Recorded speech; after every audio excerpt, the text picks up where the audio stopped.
Some of our kids would rather take a nap than write anything, while others dream of becoming authors. These two extremes can challenge us to create opportunities for writing growth that suit our children well. Cheri Blomquist is here to talk about a useful concept for your homeschool, writing at the extremes. Welcome to Homeschooling Saints, the podcast that helps you create the homeschool you love for the people you love. Our host is Lisa Mladinich, a Catholic life coach, TV host, best-selling author, and an instructor at Homeschool Connections. Before we get started, remember to subscribe to this podcast so you never miss an episode. And if you're watching on YouTube, click the bell to join our channel. Welcome, I'm Lisa Mladinich, and today we're talking with Cheri Blomquist about writing at the extremes. Cheri Blomquist is a freelance teacher and author, as well as the mother of 4 daughters and 1 son. She's been part of the homeschool community since 2005 as a parent and as a teacher for various tutorial programs. In addition to her work in education, she has written fiction, poetry, and other materials for various programs and publications, such as the Old Schoolhouse magazine, and she is the author of 2 books, Before Austin Comes 𝐸𝐵, the children's great books and how to experience them, and Maria Von Trapp and Her Musical Family. Currently, she lives near Nashville, Tennessee, where she continues to homeschool, write, and teach. You can learn more about her writing and teaching on her website, Once Upon a Pen. Also, visit her YA book review website, What's in It? The Concerned Parent's Guide to Young Adult Literature. Boy, do we need that. And both those links are in the show notes. Welcome to the program, Cheri. It's so good to have you back. Thank you for having me. It's fun to be here again. Oh, yeah. And I love your background. We were just talking about virtual backgrounds, and Cheri was saying that's a beautiful image from her cruise that she took with her daughter. And I'm just loving it. I'm just lapping it up. It's so glorious. And I love that it's a picture you took yourself, because mine is just like a shower curtain thing hanging behind me. Nobody wants to see the blank wall behind me right now. I know. So I thought this was a little better. Yeah, I just love this whole Zoom environment. I think we're all used to it. We all get it's smoke and mirrors, but here we are together to have a real conversation and spend some quality time together. So I'm just so happy to have you back. So why don't we, I know this seems like an obvious thing to ask, but just for any new homeschoolers or people who are, maybe just haven't had a chance yet to really think this through and have a philosophy about it. What would you say is kind of the key, the importance of teaching our children to write well? Why should we be thinking about this so much? Well, whenever I start a writing class, and I've taught writing for years, but in every single class, I always start with a lesson on why writing is important, why learning to write well is important, I want students to have a reason to be in my class, not just because their moms put them in the class. I want them to know for themselves why it'll be valuable to them, because it is something that's going to take them their whole lives.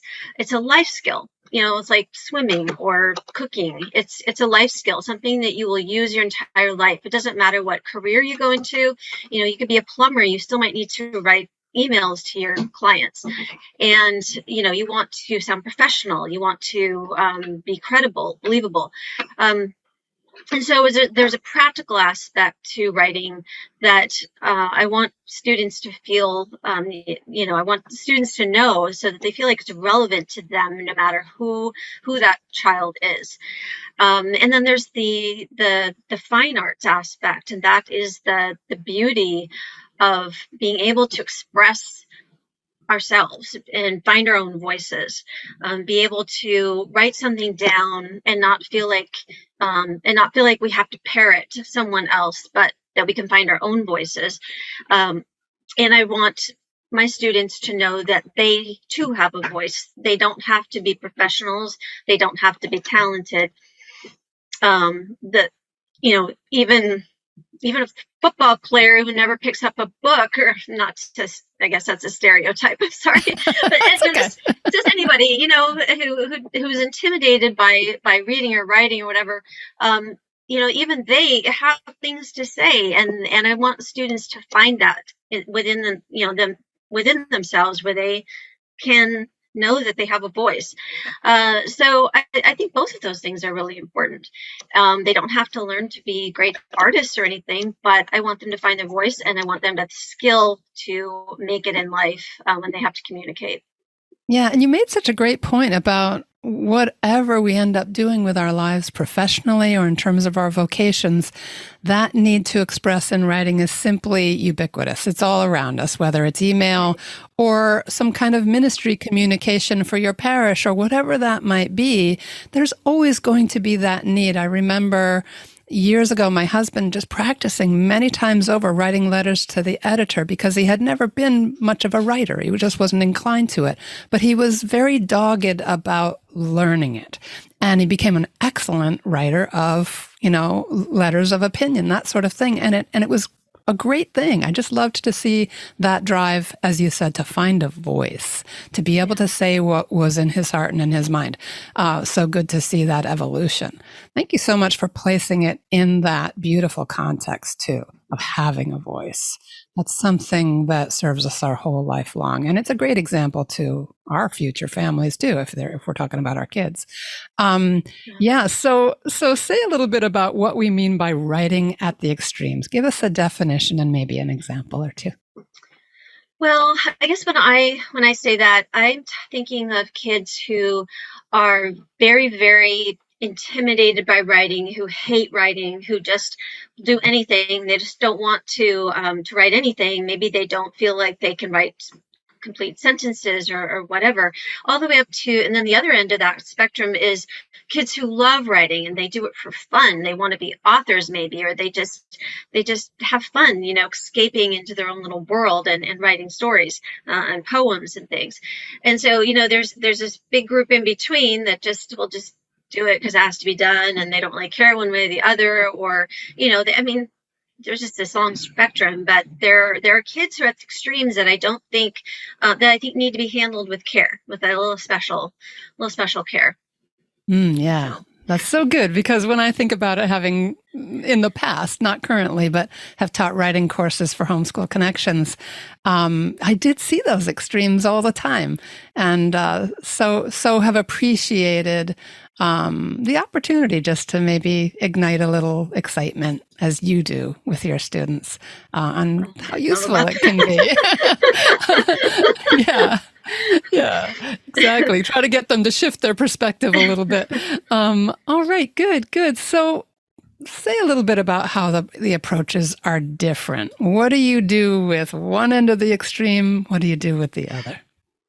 Well, I thought it'd be helpful to use a couple of examples to, and one of them myself, who I loved writing as a child, and then another example would be a student I had a few years ago.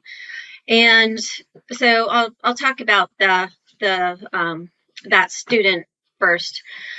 I had a student named John a few years ago, for a homeschool co-op, and he came to me in 6th grade, and he could barely write sentences. He could, I mean, that was prerequisite. You could not take the class if you couldn't write a fluent, complete sentence. But that was the minimum he could do, and he really knew nothing. His handwriting was terrible on top of that. I mean, he just really struggled, and it was a 1-semester course, and he just kind of plodded along. I had a very structured class, you know, like we're going to learn how to write topic sentences and supporting sentences. Now we're going to learn how to write detailed sentences. So it was very structured, and he took that class and he advanced some, but the next year I taught with the same program, but this time I made it a full year course, so a lot more substance. And his mom re-enrolled him in my class, and so he got a lot of that same substance from the previous semester, and now he got it again, plus everything else I was adding to make it a full year course.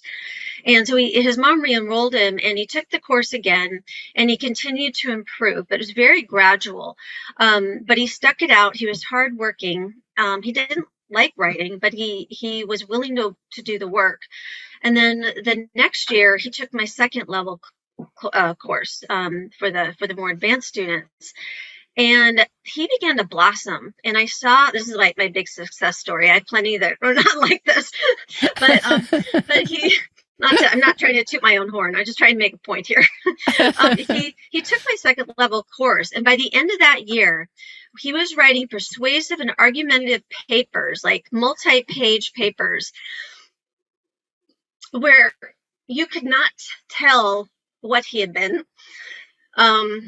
And I mean, I'm kind of tearing up because the transformation was so huge in this kid that it was profound. You could not tell he was competing with kids who came in with much better skills than he did. And he, not competing, but he was able to hold his own. And he left my class fully ready for high school writing. And so the difference was, I don't think it was my teaching so much as the fact that he had a structured program. And it was a structured class where it was relevant to him, it was practical, it was step by step, and he was able to just make incremental progress and know exactly what was expected of him. And I think that really made a big difference. Now, because it sounds like I'm tooting my own horn, I'll give it another shorter example about a student that I had who did not respond well to that program. The same course that different program, but the exact same course.